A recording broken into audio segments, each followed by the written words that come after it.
On the evening of February 9, 2004, a young woman was driving through the snowy roads of New Hampshire. Her name was Maura Murray. She was only 21 years old. Earlier that day, Maura had left the University of Massachusetts Amherst, where she was studying nursing. What makes this story unusual is that her trip to New Hampshire was not something she had openly shared with others. The destination was about 2.5 hours away. Later that day, surveillance footage captured Maura at an ATM, wearing a dark jacket and jeans. Then, sometime after leaving the area, she continued driving north. At approximately 7:30 that evening, her black Saturn sedan went off Route 112 in Haverhill, New Hampshire. The roads were covered with snow. Her car became stuck, but this is where the story takes a shocking turn. When police arrived at the crash scene, Maura Murray was gone. Her car was still there, but Maura wasn't. And from that moment on, no one has been able to establish with certainty where she went. She has never been seen or heard from since. The crash itself should have been the end of an ordinary roadside accident. Instead, it became the beginning of one of America's most enduring missing person mysteries. The question was simple. Where did Maura Murray go? It was around 7:30 p.m. Maura Murray's black Saturn had gone off Route 112 in Haverhill, New Hampshire. The roads were covered in snow, and the car had become stuck. But then something happened that would leave investigators with a question that still has no confirmed answer. Maura was no longer at the scene. When police arrived, they found her vehicle, but they did not find Maura. The car itself became one of the most important pieces of the mystery. There was no Maura, no confirmed explanation for where she had gone, and no way for investigators to immediately know whether she had left the area on foot, been picked up by someone, or gone somewhere else. What makes the case even more unusual is how quickly the scene changed from a simple traffic accident into a missing person investigation. Maura had disappeared, and there was almost no certainty about what had happened after the crash. Investigators began trying to reconstruct the events of that night. Who had seen Maura? Who had spoken to her? And most importantly, where could she have gone? The snowy road offered very few answers. The car was there, but the person who had been driving it was gone. And from that night forward, Maura Murray would never be confirmed to have been seen again. But the mystery was only beginning, because investigators would soon have to examine everything Maura had done before she ever reached that lonely road in New Hampshire. Before Maura Murray disappeared on that snowy New Hampshire road, something unusual had already happened. Earlier that day, Maura had packed many of her belongings in her dorm room at the University of Massachusetts Amherst. She also searched online for directions and places to stay in New Hampshire and Vermont. Then, she withdrew most of the money in her bank account.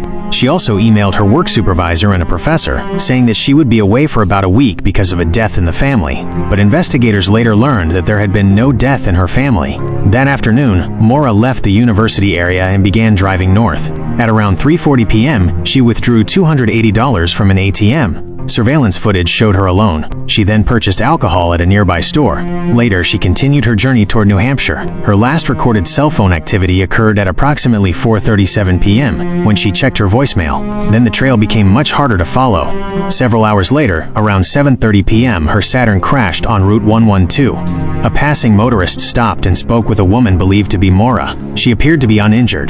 The motorist offered to call the police, but she asked him not to. She said that she had already contacted AAA for assistance. But there was a problem. There was no cell phone coverage at that location, and investigators later determined that AAA had not been called. The motorist eventually contacted police himself, and within minutes, officers were on their way. But when they arrived, Maura was gone. Her car was still sitting there, but she had disappeared into the snowy night.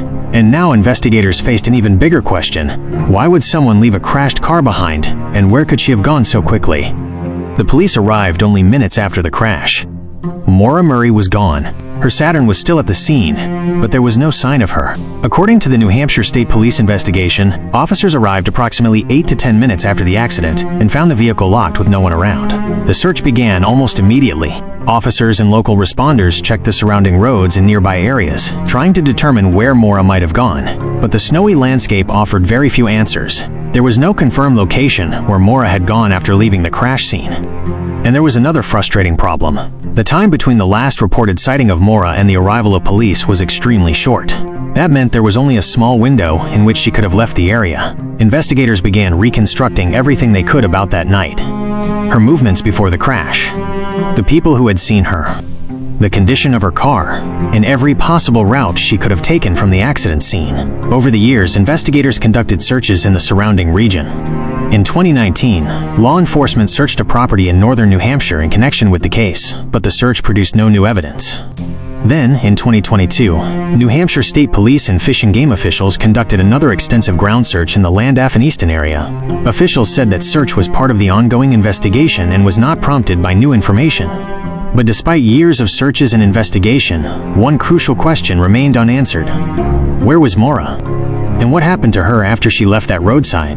The evidence could tell investigators what happened before the disappearance, but it still could not tell them what happened after she walked away.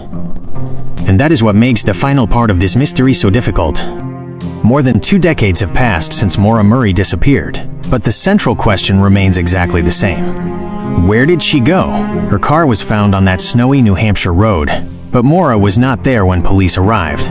Since that night, investigators have searched for answers, examined possible leads, and tried to reconstruct what happened after the crash. But no confirmed evidence has established where Maura went after leaving the scene. And that is what makes this case so haunting. There are theories. There are possible explanations. There are unanswered questions. But a theory is not the same thing as evidence. To this day, Maura Murray remains missing. The FBI continues to list her case and asks anyone with information about her disappearance to contact authorities. Her disappearance has remained one of America's most closely followed missing person mysteries. And perhaps the most disturbing part is how little time there seems to have been between the crash and her disappearance. One moment, her car was sitting on a snowy road. Minutes later, Maura was gone.